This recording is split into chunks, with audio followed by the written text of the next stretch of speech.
Mi versus RCB சரியான match.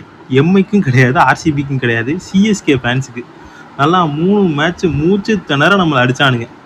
அடிச்சுட்டு வெளியவே தலை காட்ட முடியாதுங்கிற நேரத்தில் தேவதூதம் மாதிரி சேட்டனும் ஓவர்டனும் சேர்ந்து ஒரு மேட்சை ஜெயிச்சு கொடுத்து முக்காடை போட்டு லைட்டாவது வெளியே காட்டலாம் அப்படின்ற நிலைமைக்கு நம்ம வரும்போது இதாண்டா வந்தா தொக்கா எல்லாம் வருவானுங்க, இல்லை வரவே மாட்டானுங்கன்ற மாதிரி நேற்று எம்ஐக்கும் ஆர்சிபிக்கும் மேட்ச்.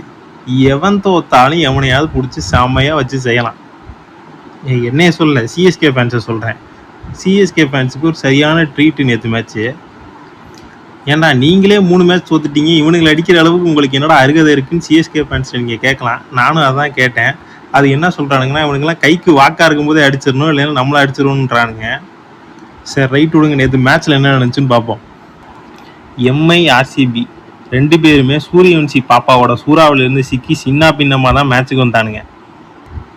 வான்கடையில் மேட்ச்சு, சின்ன கிரவுண்டு தான், எப்படிங்க பேட்டிங் விக்கெட்டாக தான் இருக்கும். ஒரு 200 ரன்னு 2 பேரும் அடிப்பானுங்க, ஒரு 200 சேஸில் இருக்கும், 200 டோட்டல் இருக்கும் அப்படின்னு நினச்சேன். ஆர்சிபி இறங்கி அடிக்கிறானுங்க, அடிச்சுக்கிட்டே இருக்கானுங்க. ஒரு கட்டத்தில்னா 11 ஓவருக்கு 130 கிட்ட வந்துட்டானுங்க. முடிஞ்சுடா இன்னைக்கு திரும்ப ஒரு 250 260 போட போகிறானுங்க, பங்காளிகளை நம்மளை மாதிரி புழக்க போகிறானுங்கன்னு முடிவு பண்ணிட்டேன். ராஜத் பட்டிதார்லாம் வந்தோன்னே மயங்க் மர்க்கண்டேவை எல்லா பக்கமும் சவர விடுறாரு. ரவுண்டர் 4 தடவை சுற்றி காமிச்சு தான் விட்டாப்புல. இதில் ஹர்திக் பாண்டியோட கேப்டன்ஷிப் பற்றி சொல்லியே ஆகணும். நல்லா தான் பண்ணுவாப்புல. நேற்று என்னன்னு தெரில, மயங்க் மார்க்கண்டேவை போய் ராஜத் பட்டிதாருக்கு போட விட்டார். ராஜத் பட்டிதார்லாம் ஸ்பின்னர் வந்தாலே வாப்பா தம்பின்னு வர்க்கலாவுக்கு தூக்கி அடிக்கிற ஆள், வாய் குளருது, வர்க்கலாவுக்கு தூக்கி அடிக்கிற ஆள். அவருக்கு பேச போடாமல் ஏன் மயங்க் மார்க்கண்டேவை எடுத்து வந்தானுங்கன்னு தெரில. அப்படி இப்படி அடித்து நான் எப்படியும் ஒரு 260ன்னு நினைக்கும் போது கடைசியில் பும்ரா ஒரு மாதிரி கொண்டு போய் ஒரு கடைசி 2-3 ஓவர் கொஞ்சம் ஷட் டவுன் பண்ணி 240க்கு வந்துட்டானுங்க. இதில் என்னென்னா, அந்த உயர்ந்த மனிதன் டிம் டேவிட் நம்மளை மட்டும் போட்டு பொலன்னு பொழந்துட்டு இந்த மேட்ச்சில் ஒன்றும் பெருசாகவே அடிக்கலை. அடித்தாப்புல, ஆனால் நம்மளை அடித்த மாதிரி அடிக்கலை. அது மட்டும் மனசுக்கு ரொம்ப கஷ்டமாக தான் இருந்துச்சு. ஆனால் எனக்கு ஒன்று தோணுச்சு, ஹர்திக் பாண்டியா, சூரியகுமார், ரோஹித் எல்லாருமே இருக்காங்க, 240 சேசபிள் தான் நினைக்கிறேன். விக்கெட் வேறு செமையாக இருக்குது, கன்ஃபார்மாக ரொம்ப க்ளோஸாக போகும், இல்லை எம்ஐ ஜெயிச்சிருவானுங்க, பங்காளி ஜெயிச்சிருவானுங்கன்னு நினச்சேன். ஹிட்மேன் ரிக்கில்டனும் ஓப்பனிங்கு. இன்னைக்கு ஹிட்மேனோட இன்னிங்ஸு சரியான இன்னிங்ஸாக இருக்க போதுடான்னு நினைக்கும் போது நினச்ச மாதிரியே அடிக்கலை. ஹிட்மேனு ரிட்டையர்ட் ஹெட் ஆகிட்டு போயிட்டார். ரிக்கில்டனும் ஒன்றும் பெருசாக அடிக்கலை. சூரியகுமார் யாதவும் ஹர்திக் பாண்டியாவும் தடவிக்கிட்டே இருந்தானுங்க. ஆனால் 2 பேராலையுமே ரொம்ப நேரம் பார்ட்னர்ஷிப் பில்ட் பண்ண முடியல. எனக்கு ஒரு 14வது ஓவர்லேயே தெரிஞ்சிருச்சு பங்காளிங்க நம்மளோட வந்து சேர போகிறானுங்கன்னு.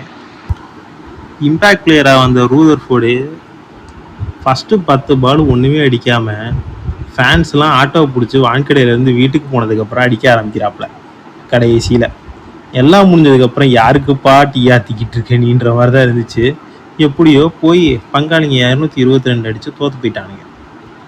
ஒரு காலத்தில் நீ எப்படி இருந்த பங்காளிங்கிற மாதிரி சிஎஸ்கேவும் எம்ஐயும் இப்போ பாயிண்ட்ஸ் டேபிளில் கேகேஆரோட, அது அவனுங்களும் சாம்பியன்ஸ் தான். இப்போ 3 பேரும் கீழே இருக்கோம். ஆர்சிபி மேலே போய்கிட்டே இருக்கான். ஆனால் உண்மையிலே ஆர்சிபியை பாராட்டணும். டீமை செம கோரை அப்படியே வச்சுருக்கானுங்க. எல்லாருமே இன்டென்ட்டோடு ஆடுறானுங்க, வந்தோடனே பறக்க விட்றானுங்க. நம்மளுக்கே அவனுங்க மேட்ச் பார்க்குறதுக்கு உண்மையிலே இன்ட்ரெஸ்டிங்காக இருக்குது. ஃபஸ்ட்டே இன்ட்ரெஸ்டிங்காக தான் இருக்கும், ஆனால் உண்மையிலே ஒரு சாம்பியன்ஷிப் சைடு மாதிரி தான் ஆடுறானுங்க. இந்த வருஷம் டீம் டு வாட்சாக தான் இருப்பானுங்கன்னு நினைக்கிறேன். ஆனால் நம்ம ஒரு மேட்ச் ஜெயிச்சாச்சு. இதுலேருந்து என்ன தெரியுது? ஒன்றும் தெரியல. அடுத்து ஒரு 2-3 மேட்ச் ஜெயிச்சாதான் நம்மளாம் வாய் விடணும். அது வரைக்கும் பங்காளிங்களை ஓட்டிகிட்டு அடுத்த மேட்ச் வரைக்கும் வெயிட் பண்ணுவோம். பை.